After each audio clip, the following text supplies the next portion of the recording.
Sir Abhay Chautala ये कहते हैं कि 2 बेचारे राजस्थान में गए थे, उनकी चाबी खोकर आ गए, ना उनका खाता खुला ना आगे खुलने वाला है हरियाणा। मैं तो आज भी कहता हूँ बेचारा हूँ, मर क्या हारा हूँ। मैं ना तो जिस समय इंडियन नेशनल लोकदल से बाहर निकाला था तब हम हारे थे, ना आज हारे।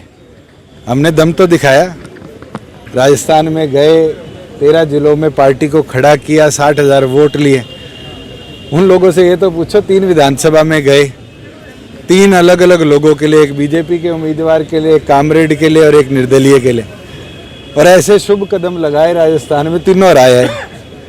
तो बेचारे तो 3 आरणीय हैं, मैं नहीं हूँ जिनके लिए वो प्रचार में। 2024 को लेकर तैयारियां कैसी? लोकसभा चुनाव आपको लगता है कि इसका असर आने वाले चुनाव में देखने को राजस्थान के चुनाव किस तरह रहे, और ख़ास तौर पर जो हरियाणा के एडजॉइनिंग सीट्स के नतीजे हैं उनको आंकने की ज़रूरत है। मुझे नहीं लगता कि उदयपुर, जोधपुर, जैसलमेर, बाड़मेर, उन सीटों का इम्पैक्ट यहाँ पड़ेगा, मगर जिस तरह से स्कैटर्ड जनमत आया है, भरतपुर से लेके जो हमारे पलवल को छूती है और संगरिया जो हमारे सिरसा जिले को टच करती है, मुझे लगता है इन 30-32 सीटों को एनालाइज करने की जरूरत है। 2024 को लेकर जेजेपी की क्या स्ट्रेटेजी? पूरी तौर पर तैयारी है। 5 लोकसभा क्षेत्रों के अंदर पार्टी ने अपनी रैली करी है, और 24 दिसंबर को करनाल लोकसभा की रैली रहेगी, और उसके आगे बची 4 लोकसभा को भी हम जल्द कवर करेंगे। रणजीत सिंह कहते हैं कि जिस हिसाब से ये परिणाम आए हैं, जिस हिसाब से फाइट्स देखने को मिली, उसमें नेशनल पार्टीज ही रह जाएंगी, रीजनल पार्टीज का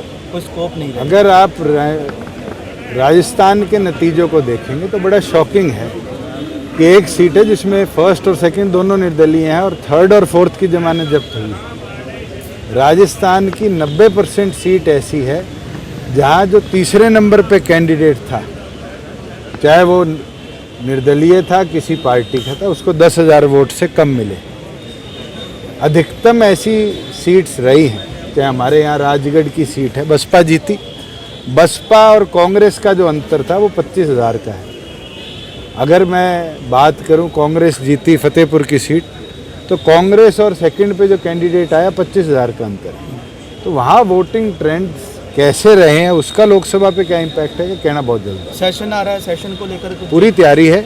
14 तारीख को बीएसी है, बीएसी तय करेगी कितने दिन का सेशन चलेगा, लोकसभा मगर उसके अंदर अधिक ऐसे महत्वपूर्ण हम बिल्स भी लेके आएंगे, और पूरी तौर पर तैयारी के साथ भी जाएंगे, कोई विपक्ष के सवाल कैसा बिल क्या हो सकता है? आप रुक तो जाइए, बीएससी मंजूरी देगी, उसके बाद ही बताएंगे। सर लोकसभा चुनाव जेजेपी बीजेपी मिलकर लड़ेगी? अभी तो मुझे कोई संशय नहीं है, और तो भविष्य बताएगा।